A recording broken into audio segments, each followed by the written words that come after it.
So she asked Rashida how she's been doing since the whole situation. And look at Rashida. Well, I'm not going to lie. I probably said the wrong words. Well, no, I said the right words, but it probably came off wrong when I said that she's not my friend. Like, we don't hang out outside of the show. And Rashida did make a point here that I want to discuss. She said basically, yeah, we're TV friends, but when the cameras go off, me and this girl is not cool like that. And I understand that, but still, as a TV friend, when TV stuff happen, you have to act accordingly, girl. It just is what it is. Yandy Belafonte really was sticking her neck out on the chopping board for you because she used to doing it for collateral. You could have at least been on the screen and saying, okay, yeah, that's my girl. But the way you did that, it was just a real big deflection because you don't want to be seen as the not so good friend, and you're not a good friend. Talking about 3 earrings, your only friend. Girl, if that's your friend, I hate to see your enemy. You can't make this up. But neither here nor there. So now Rashida also goes on to say that, she said what she said. She probably could have said it better. But ultimately, her and her friend, she threw in a little shade. Oh, I'm sorry, her husband. Because remember they said she didn't sign the papers and all of that. And I do remember that. I did remember that. When she said she ain't sent off the papers because, man, DC's had owed a whole bunch of collateral money and child support. Y'all remember that? I remember that. Look at her.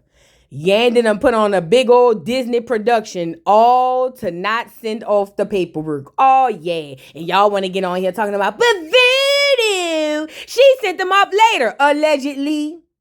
That girl got a roommate.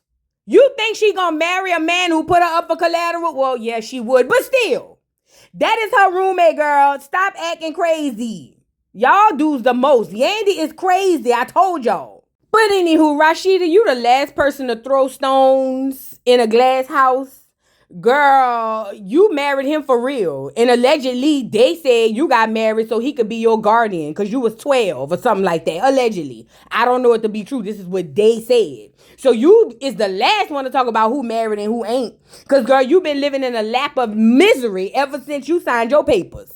Or your mama signed the papers, allegedly. Girl, Rashida, please go away from me with this. Do not start this. Because, girl, if the girls really start to read you and 3 earrings, the Adam's apple, and your Allen Island braids will really feel some type of way, okay? So please tread light on the insults as far as marriage because you are in no moral authority to speak on nobody else's union. Duck, duck, goose. Let's move on. So now the bros go work out. You can tell ain't Ann Reed, none of them never worked out. We got Future Ray Face or whatever his name is. He's over there talking. And Lil Zane ends up hollering at TLo. That's Karlie's husband. He ends up hollering at TLo and telling TLo, look, bruh, my bad, bruh. It really wasn't like that. It was just a misunderstanding with Karlie. And my wife, she really just tripping. So now TLo wanted more clarification. He was like, because, yeah, man, your wife was being disrespectful, disrespecting us, saying all type of craziness. What actually happened? And Zane basically told him that, him and his wife had a conversation because I guess somebody was trying to rat on him cheating on her in London. And then he ended up saying that Karlie sent the key to him and wanted him to come to the room. Now, mind you, I'm talking about Zane, is talking about London. He's not talking about 2014. He's literally not. So I don't know how we keep confusing the two. But at the end of the day, TLo, I think you and Karlie was together. I'm not sure the timeline, but you might want to go home and check on that, okay? So then Lil Zane was like, so bro, first of all, like, I'm glad you stayed because last we heard you was on your way out the door. Where was you going and what actually happened? So now the bros is trying to figure out what was going on, why this man was about to be the runaway bride when he the real groom or something like that. So, girl, he tells them that, Karlie had the situation where she liked to record him. He said he was on the phone with his mama, probably Cap, but he was on the phone with his mama, telling her that he loved her, and he looked down at Karlie's phone, and it was face down in her purse, and she was recording him, so he dipped. He was like, the girl be putting air tags on me. She put a chip in my butt. She put all types of stuff, bruh, and it's rough. And, at this point, I had called my mama and told my mama I'm ready to come on home. I called Cap. He probably was on the phone with a girl and he didn't want to have to face the music. But neither here nor there because Karlie like it. We love it. But let me say this too. He's right. Don't nobody want to live under those type of doggone constraints. Literally nobody. Like literally there's nobody on the face of this earth that will be comfortable in a situation like this.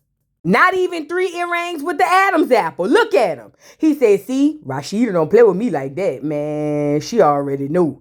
Man, Rashida play with me like that. Man, I go make 3 more babies on her. He was like, you see this Adam's apple? Look under my neck. Man, this Adam's apple done made 13 children down in Atlanta. She just don't know it yet. She better stop. She play with me, it'll be 14, 15 by this evening.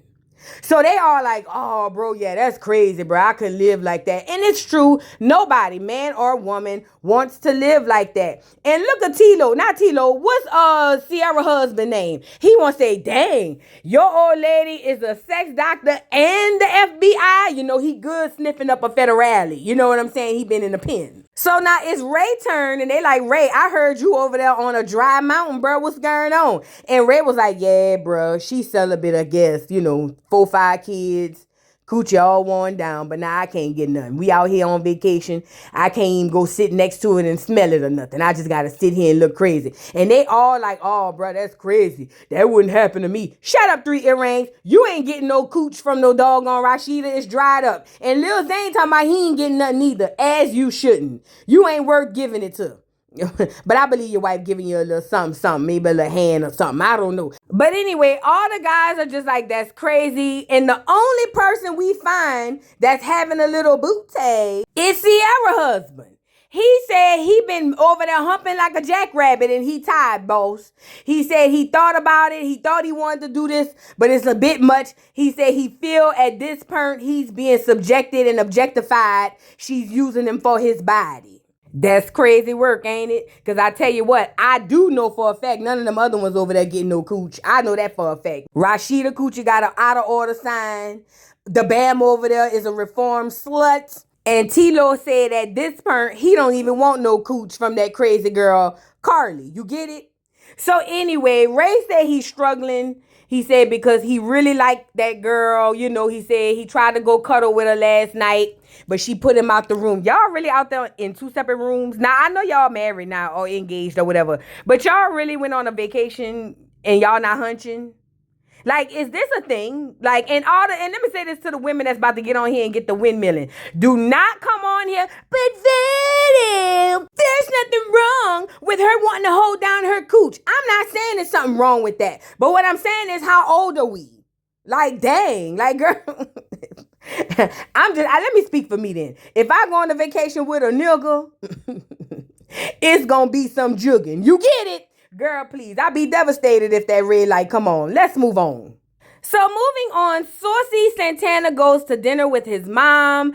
I love that Saucy's very vulnerable in his scenes. It's so real, it's so raw, and so different. Everybody else is faking. And Saucy is giving us his real life. So anyway, he's talking to his mama, and he basically talked about how he's having issues in his relationships because she heard about his situation online when he was talking about somebody that was putting hands and feet on him. And the mama was like, that's not okay. And he basically started telling his mama how toxic he is and basically feels like, you know, all these other men who really wanted to love him and do right by him, like Zell and Chef D, really got the bad end of the stick from him. He said because he was so used to that toxicity and he thought that was love, you know. He said Zell only wanted the love on him, D wanted the love on him, and he just kept cursing them out and windmilling on him and things like that. He was like, but at the end of the day, the guy who was beating on him, he was like, I mean, we both niggas.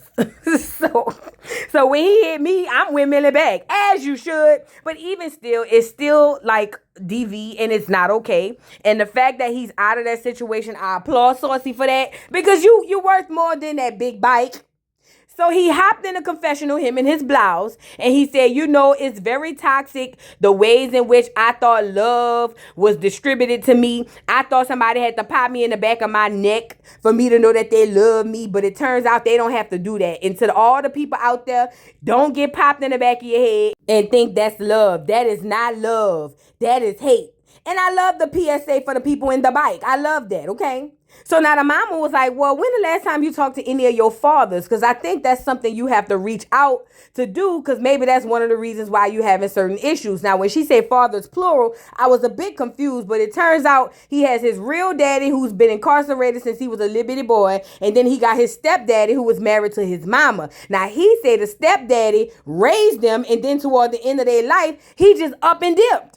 He said not only that, the man went and found another woman and was taking Christmas pictures with the churn by the tree, and that wasn't even his kids neither. Now this is crazy. This is crazy because I don't know how many of his siblings are his stepdads, but you can tell that Santana suffers through abandonment issues as it pertains to the men in his life. Because the fact that he got all choked up and couldn't even finish his sentence when speaking about this situation, you know, because like he said, I'm the child. Why I have to reach out to him? And I understand that. But if you need healing, you might need to reach out just to get whatever closure it was you needed. But he's really hurt by his stepdaddy, Vic. I think that's his name. He's really hurt by his stepdaddy doing that because that was the only daddy he knew.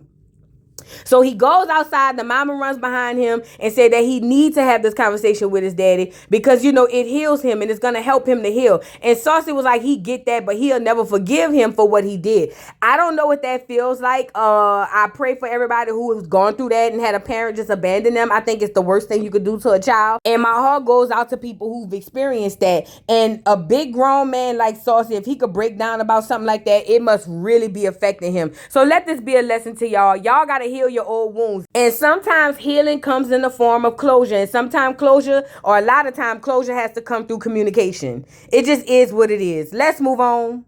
So now moving on, Karlie got her man back. She ran down to the airport, made him miss his flight, and he's there, and she's just so happy he's there. But they get to talking about the fact that they did yoga, and she was able to lift him up in the air. I say, oh, there you go. No wonder, that's your child. Why is you lifting up grown men in the air, Karlie? That's a shame.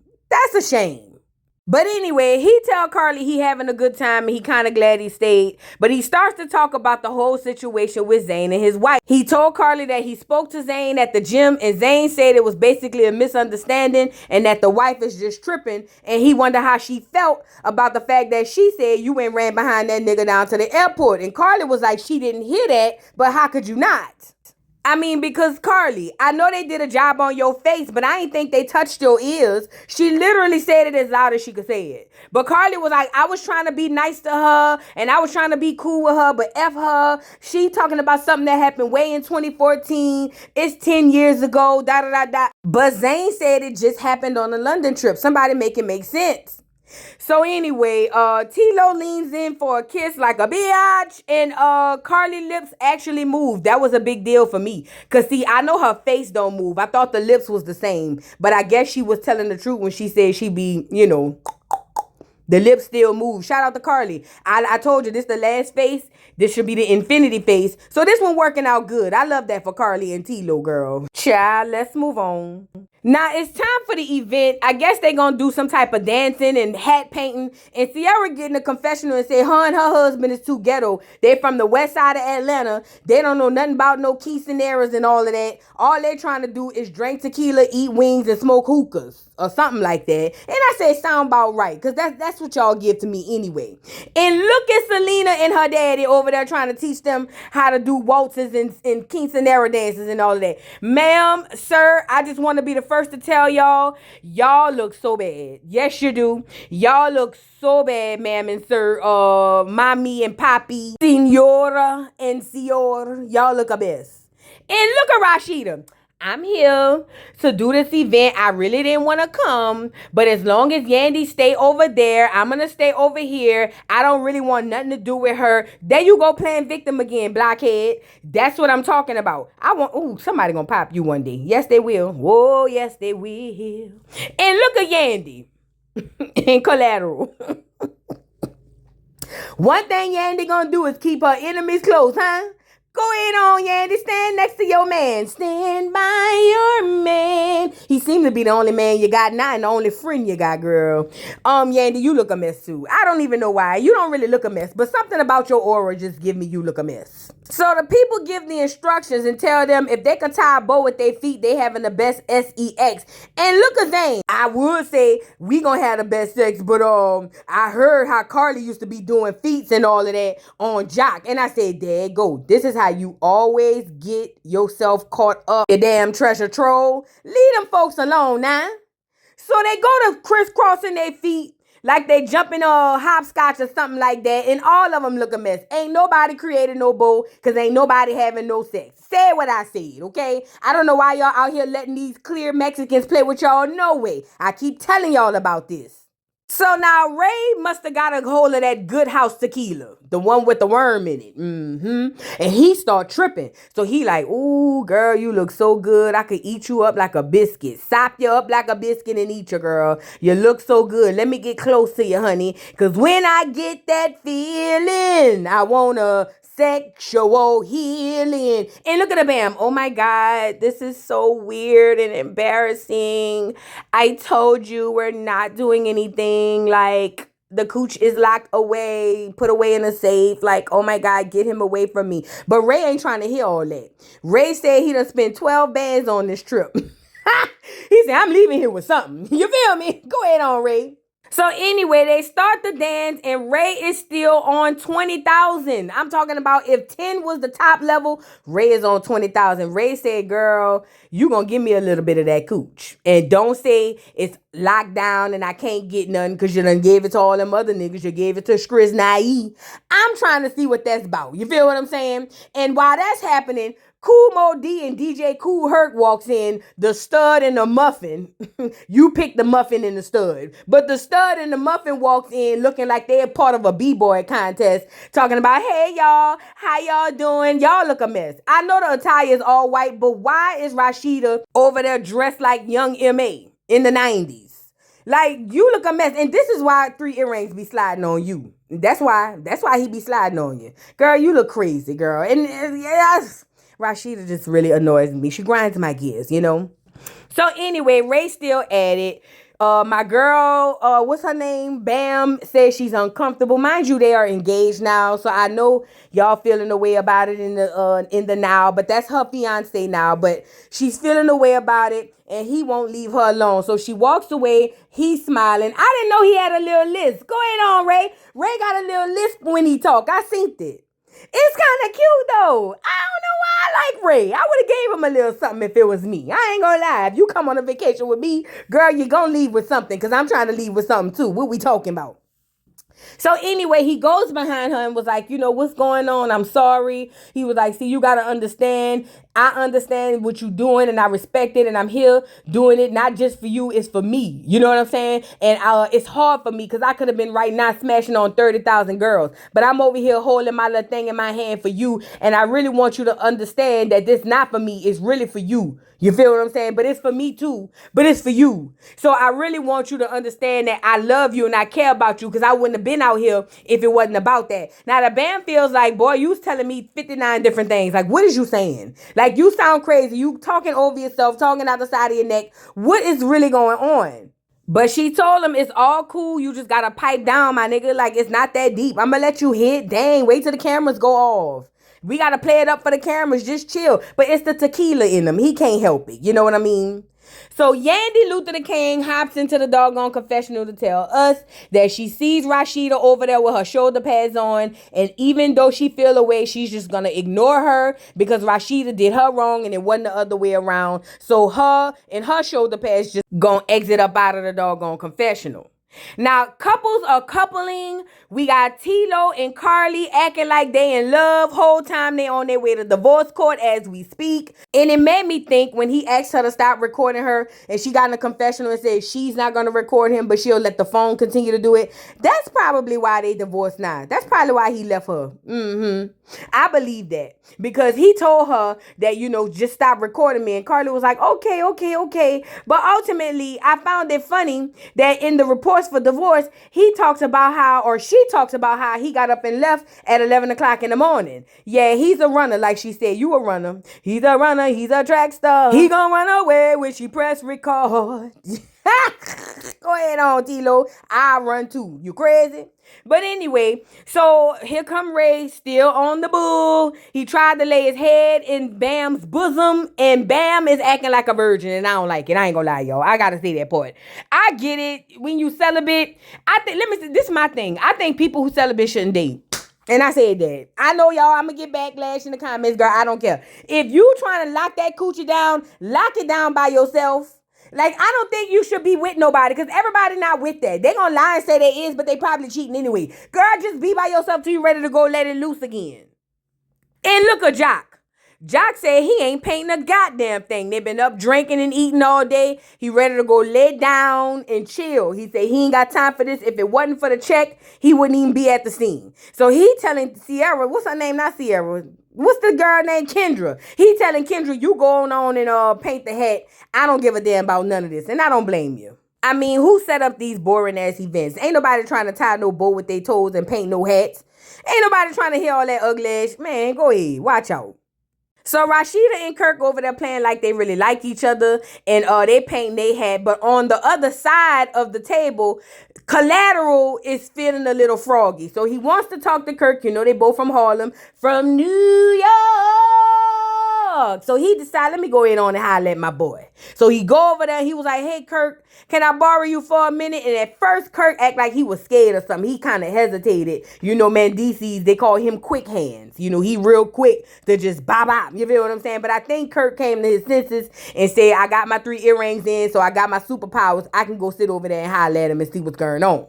So anyway, he said, yeah, Kirk, I'll be over shortly. Let me play like I'm really painting on this hat just so my wife could be straight. You know what I'm saying? But the thing is, all Collateral want to do is see how they can fix this situation between Rashida and Kirk. Not Rashida and Kirk. Rashida and Yandy. He said because it's affecting their relationship and it shouldn't, okay? Now, he gets him over there. He gets Kirk over there and was like, you know, I think that it's childish the way that they beefing and it shouldn't affect us. But they start to have the conversation about why all of this happened. And basically, Collateral feels like they wasn't really coming over there to mess with him. That basically he caught a stray because he don't really know Jasmine. He said, I don't know Jasmine. I never met Jasmine. And Kirk said, shit, you lying to me. Nigga, everybody know you was around there playing with Jasmine. And look at Collateral. Me?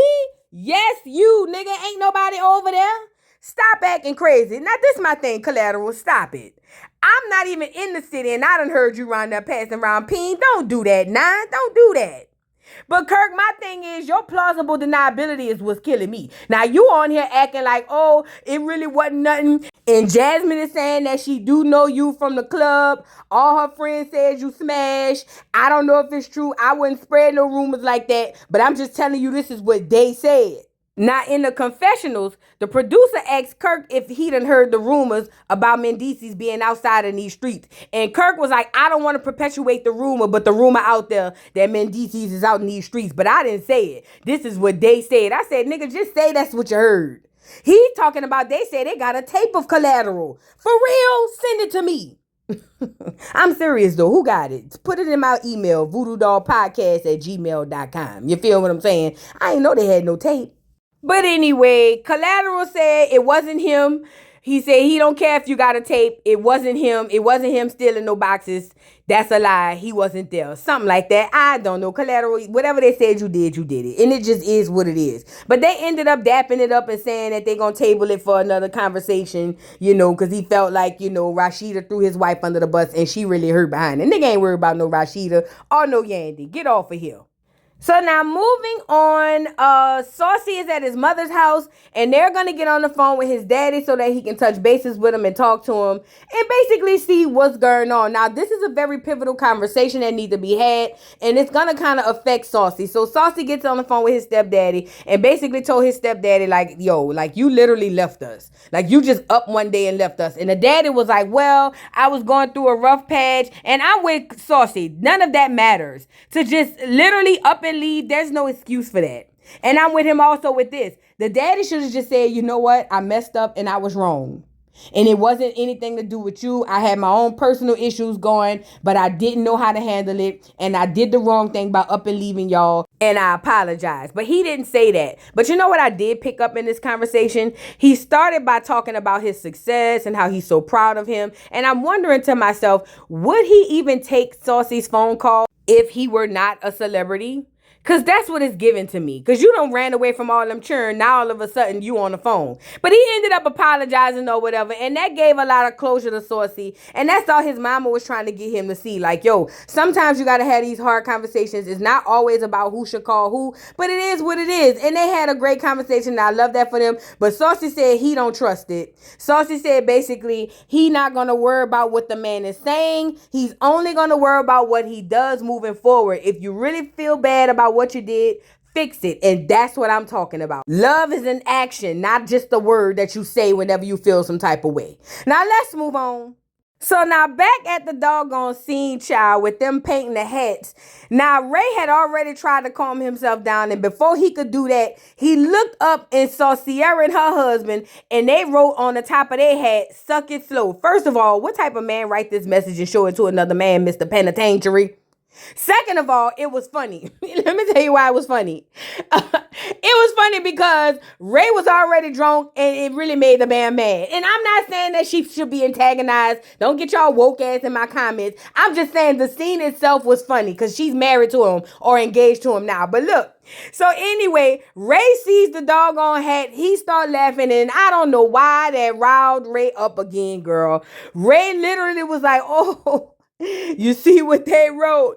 Now what's up? You gonna let me come get in the bed with you?" And now that's ticking her off. She like, no. And Jock sitting there. He was like, "Jock, help me out, bro. You a man like me. I could really be out here smashing on 50,000 bitches right now if I wanted to, but I'm not. I'm here with her. And I spent 12 bands on this trip. She really ain't about to give me none." And Jock was like, "Bro, I get what you're saying, and if it was just me and you, I'll agree. But you can't do that in front of her, bruh. You can't do that. That's a bit much." Ray was like, "Man, F all that.